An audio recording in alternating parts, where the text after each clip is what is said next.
What's with all this backbiting? And am I wrong in saying to Democrats, keep your eyes on the ball for the bigger war that's being waged right now? You're absolutely not wrong to tell Democrats to go vote and to focus on building a movement. First of all, we need to talk about some things that are going well. 372,000 jobs created in June.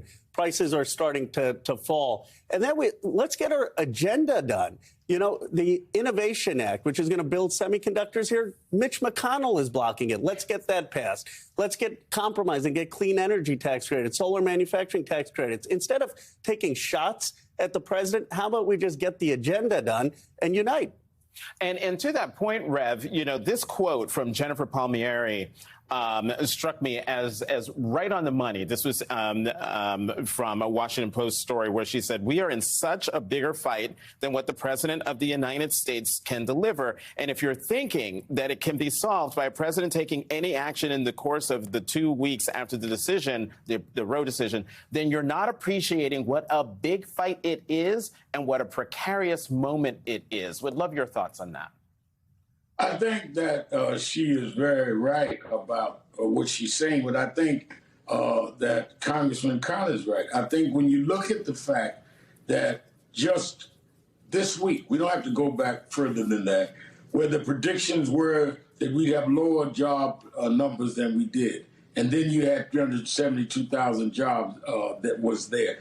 The fact that this president was able to come in after Trump and what Trump had done to the economy, the fact that he was able to deal with COVID-19 after we had a president that was telling people to take bleach, I think that we certainly should hold Joe Biden accountable, and many of us have. But there's a difference in accountability and tamping down the enthusiasm of the voters that you need to preserve what we need to preserve. We are in the middle of this whole country shifting, based on the Supreme Court, back to a states' rights model. Let's remember, Jonathan, they ruled let the states decide women's rights. Next will be let the states decide voting rights, and then black rights. I mean, states' rights is how we ended up in slavery. And we ended up doing Juneteenth a couple of weeks ago, where Texas never freed the slaves until the Union Army came in and told the slaves they were free and enforced it. We are going to a states' rights model, which has always been the right wing's model because they could do what they want to do. So not only has Joe Biden and them done more than the messaging has gotten out, look at what we're up against. If they get the White House and the Senate and the Congress and have the Supreme Court, we'll be going state by state again trying to find out what hotel allows certain of us to check in. That's and that's not hyperbole. My mother from the South grew up saying we had to choose what states we could stop and get food on the road. States' rights will do that, and this Roe versus Wade decision was a states' rights decision. That's exactly where they want to go. And the only thing standing in the way of that is Joe Biden and Kamala Harris.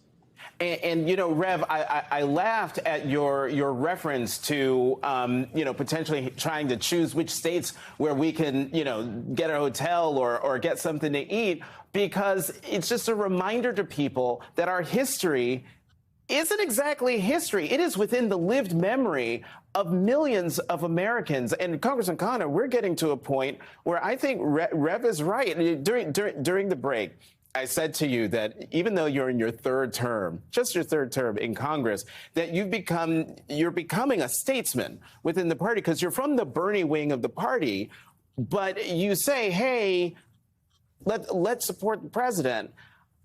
How do you get that message across to the folks in the Bernie wing of the party, the progressive wing of the party, who, according to my Twitter feed, brook no dissent? Like they come for me. They'll come for me too. I'm going to look right now to see if folks are tearing me to pieces. But how can we unify Democrats so it doesn't, to Rev's point, dampen voter turnout in November among Democrats? Well, the Reverend's right about the stakes: voting rights, civil rights, women's rights. Here's what I don't understand. Do you ever hear the Republicans 4 months before a midterm election criticizing their own Republican president? They don't criticize a former Republican president who committed insurrection. They still have people out there defending him. Now, I get called, they say, oh, Ro, don't pander to the administration, don't appease the administration anytime I support Joe Biden. People know I have disagreements with the president. Right. But here's what I believe. The party needs to be disciplined.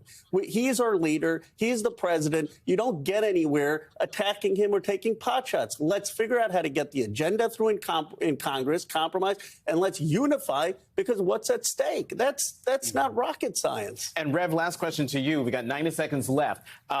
What do you say to the Democratic Party base, African Americans in particular, who say we already voted and you guys didn't do anything on voting rights, criminal justice reform? You let abortion rights get overturned by the Supreme Court. What's the message to them to get them to still go vote in November to try to change things around? The message is that we will lose all of it if we do not have this Congress, this Senate, that will deliver for us on the things that they are complaining about. The reason we didn't get voting rights is we only have a 50-50 Senate. The reason we didn't get George Floyd police reform because we have a 50-50 Senate. If we go in and vote more, we can turn that around. And what those that were running around saying there's no difference between the Democrats and the Republicans, what's the difference between Trump and Biden? Those are the people that in many ways cost us not having the majority that we needed to do. So I deal with them directly on what they said. Yeah, we didn't get it because enough of us didn't vote in enough states where we only tied the Senate. We didn't win. Now we need to come back again and win this time.